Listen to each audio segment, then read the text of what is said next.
आज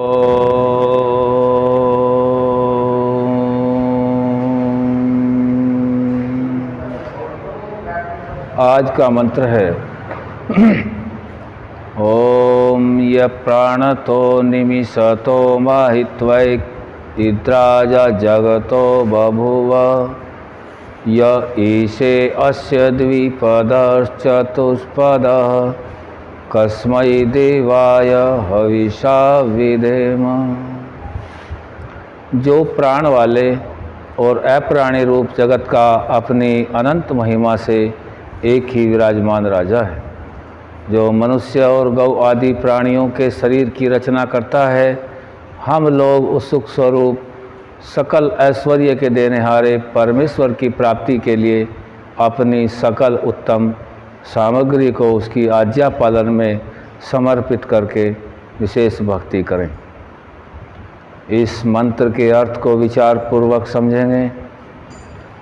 जो प्राण वाले और अप्राणी रूप, हे परमपिता परमात्मा, आप प्राण वाले जिनके अंदर आत्मा है और जिनके अंदर आत्मा नहीं है, प्राण वाले और अप्राणी रूप पूरे जगत का आप अपने अनंत सामर्थ्य से एक ही विराजमान राजा हैं। जड़ और चेतन दोनों के स्वामी आप ही हैं।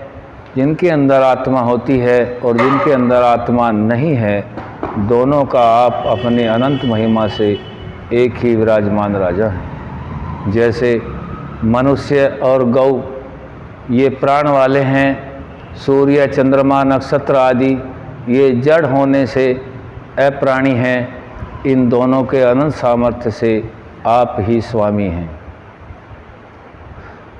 जड़ और चेतन दोनों को सही स्थिति में उनके जड़ के पालन पोषण की व्यवस्था करना, जड़ के द्वारा चेतन जो प्राण वाले हैं उनके पालन पोषण की व्यवस्था करना आपके ही सामर्थ्य में आता है। आप सर्वोपरि हैं, आपका ज्ञान अनंत है, आपके अंदर ही वह सामर्थ्य है जो दोनों को ठीक प्रकार से रचते हैं। जो प्राण वाले और अप्राणी रूप जगत का अपनी अनंत महिमा से एक ही विराजमान राजा हैं, मनुष्य और गौ आदि सभी प्राणियों के शरीर की रचना करने का सामर्थ्य भी परमात्मा आप में ही है। मनुष्य और गौ आदि प्राणियों के शरीर की रचना करता है। फिर हमें क्या करना है, इस मंत्र से हमें समझना है, आपके दिए हुए अनंत सामर्थ्य से जो साधन है, जो उत्तम सामग्री है, उत्तम सामग्री क्या है इस मंत्र में बताया गया है, उस उत्तम सामग्री को समझना है। मंत्र में यह विचार आया है कि उत्तम सामग्री से भक्ति करें। वह उत्तम सामग्री समझने का हम सभी प्रयास करेंगे। हम सभी आत्माएं हैं और आत्मा अजर अमर और अविनाशी है। आत्मा के द्वारा किए गए पूर्व कर्मों के संस्कारों के आधार पर परमात्मा की न्याय व्यवस्था से यह साधन रूपी शरीर मिला है। इस साधन रूपी शरीर का नाम ही आत्मा के लिए उत्तम सामग्री है। इस शरीर में जितने जितने अवयव परमपिता परमात्मा के सामर्थ्य से लगाए गए हैं, मन बुद्धि चित्त अहंकार ज्ञानेन्द्रिया कर्मेंद्रियाँ आदि जितना भी है, यह सब उत्तम सामग्री है, साधन रूप में आत्मा को मिला है। इससे हम कोई ऐसा कार्य न करें जिससे लोक में अपयश हो, दुर्गुणों की तरफ बढ़ें। ऐसा कोई कार्य न करें जिससे अपने आत्मा का हानि होता हो। अपने आत्मा का हानि होगा तो समाज की भी हानि होती है, राष्ट्र की भी होती है, और वह परमात्मा की न्याय व्यवस्था में जाकर निकृष्टता को प्राप्त हो जाता है।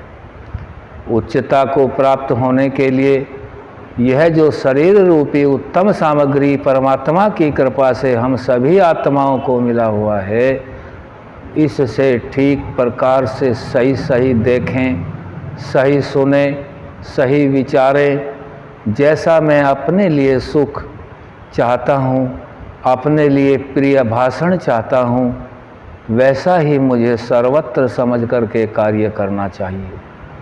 यही उत्तम सामग्री को उत्तम बनाने का एकमात्र साधन है कि जैसा मुझे सुख दुख होता है वैसा ही अन्य आत्माओं को भी होता है।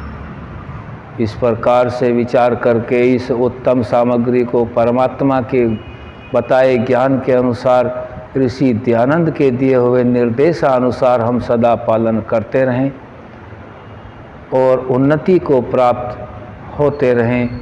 यही इस मंत्र का सूक्ष्म रूप में थोड़ा सा भाव रखा।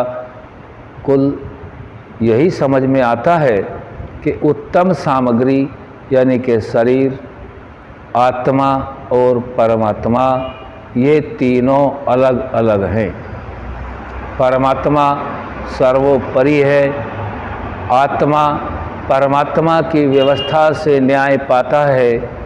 आत्मा शरीर के माध्यम से कर्म करने में स्वतंत्र होता है और यह शरीर उत्तम सामग्री के रूप में परमात्मा के न्याय रूपी व्यवस्था से आत्मा को जो मिला हुआ है, इससे हम ठीक ठीक कार्य करके परमात्मा की न्याय व्यवस्था में ठीक प्रकार से उत्तमता को प्राप्त होवें।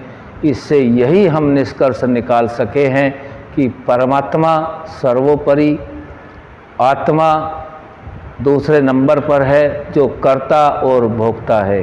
आत्मा परमात्मा के द्वारा न्याय पाता है।